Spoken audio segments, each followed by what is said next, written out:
생명센터 이영훈 목사입니다. 오늘은 에스겔서 15장 1절에서 8절까지 땔감이 된 예루살렘 주민이라고 하는 주제가 되겠죠. 살림 중 여러 나무보다 나을 것이 없는, 즉 쓸데없는 포도나무를 비유하여 심판의 필연성을 일깨워주고 있습니다.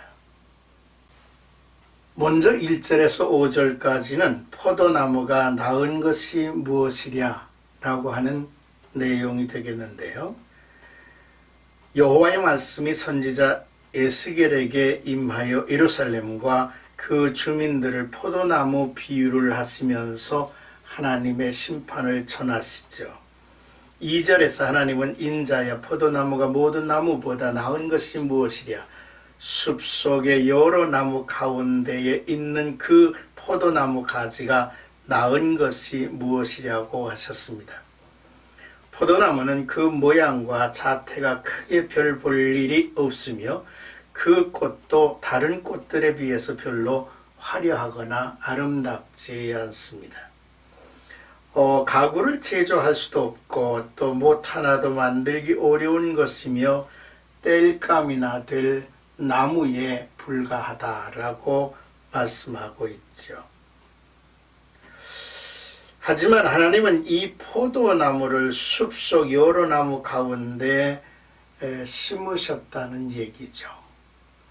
이 포도나무는 이스라엘을 가리키는 것인데요. 포도나무는 보잘것없이 보이지만 한 가지 사명이 있어서 귀한 존재입니다. 맛있는 열매를 맺어 하나님께 영광과 기쁨이 되게 하는 동시에 또한 많은 사람들에게 행복을 안겨주는 그러한 역할을 감당하죠. 그러므로 복의 근원이 되어야 할 이스라엘을 칭하고 또 그 사명을 향해서 하나님은 기대를 가지셨던 것입니다. 그러나 이스라엘은 그 사명을 외면해 버렸죠. 결국 이 나무는 불에 던져졌다는 것입니다.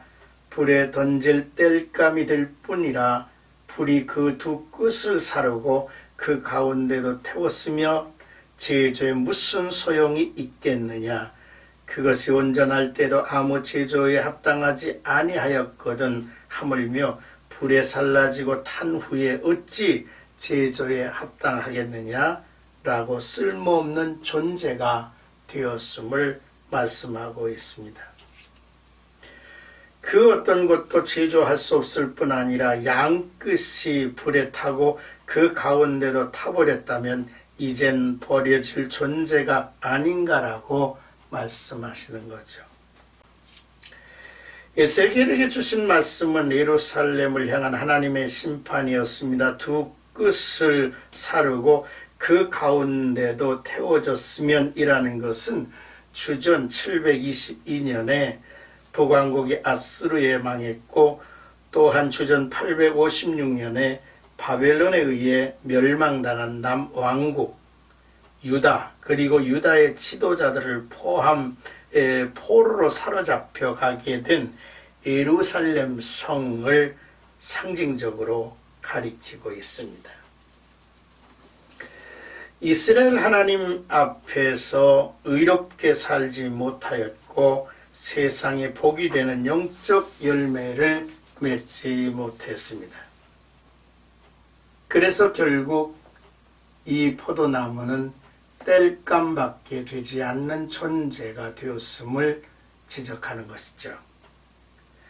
자, 6절에서 8절까지는 내가 그 땅을 황폐하게 하리니 라고 하는 내용인데 하나님은 다시 에스겔에게 말씀을 하셨습니다. 내가 숲을 가운데에 있는 포도나무를 불에 던질 땔감이 되게 한 것 같이 내가 예루살렘 주민도 그리할지라 했습니다. 숲을 가운데 포도나무라고 하는 말씀은 모든 민족 중에서 이스라엘을 세웠다는 의미가 담겨져 있죠. 그리고 시편 80편에 보면 하나님은 기름진 땅 애굽에서 좋은 포도나무를 키워서 가나안 땅에 옮겨 심으셨다라고 말씀을 하고 있는데, 그렇게 옮겨 심었다라고 하는 말 속에는 분명한 목적이 담겨 있지 않겠습니까? 출애굽기 19장 4절에서 6절까지 말씀을 보면, 내가 애굽 사람에게 어떻게 행하였음과 내가 어떻게 독수리 날개로 너희를 업어 내게로 인도하였음을 너희가 보았느니라. 세계가 다 내게 속하였나니 너희가 내 말을 잘 듣고 내 언약을 지키면 너희는 모든 민족 중에서 내 소유가 되겠고 너희가 내게 대하여 제사장 나라가 되며 거룩한 백성이 되리라. 너는 이 말을 이스라엘 자손에게 전할지니라 라고 기록하고 있습니다. 하나님의 소유, 그리고 또한 세상과 하나님 사이의 대제사장 나라로서 또 성결하고 거룩하고 구별된 백성으로서 하나님은 저들을 세우셨다라고 하는 사실이죠. 로마서 9장에 보면 이스라엘 사람들을 향해서 양자됨과 영광과 언약들과 율법을 세우신 것, 또 예배와 약속들이 저희에게 있었다라고 기록하고 있습니다. 그렇습니다. 하나님께서 모든 민족 중에서 내 소유 내게 대하여 제사장 나라 거룩한 백성이 되게 하셔서 하나님의 영광과 기쁨뿐만이 아니라 모든 사람들 또 세상 나라를 섬기는 사명을 저들에게 주었는데, 결국은 하나님의 사명을 등지고 세상 우상을 따라 가게 된 것이지요. 그러므로 이스라엘을 하나님은 예루살렘과 주민에 대하여 대적하여 포도나무를 불에 던지듯 심판하심으로 여호와 하나님을 그때야 깨닫게 하리라 하셨습니다. 또 내가 그들을 대적한즉 그들이 그 불에서 나와도 불이 그들을 살르리라 했습니다. 아수르나 바벨론에 의해서 여러 차례 침공을 당합니다. 그러나 그 침공 중에서도 이제 피한 자, 도망한 자, 남은 자들이 있을 텐데, 그러한 남은 자들까지라도 하나님께서 대적하여 그들을 불에 던지겠다라고 하는 이제 의미입니다. 또한 내가 그 땅을 황폐하게 하리니 그랬는데, 이제는 땅이 못 쓰게 되어서 이스라엘 족속을 그 땅이 받아들이질 않는다, 못한다라고 하는 이제 의미가 될 것입니다.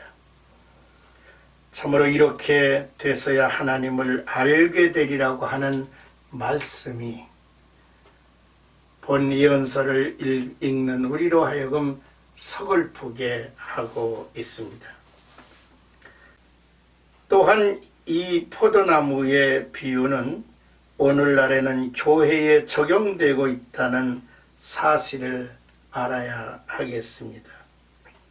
열매를 맺지 아니하는 가지마다 찌고 불에 던지우리라 했던 말씀을 기억하게 합니다.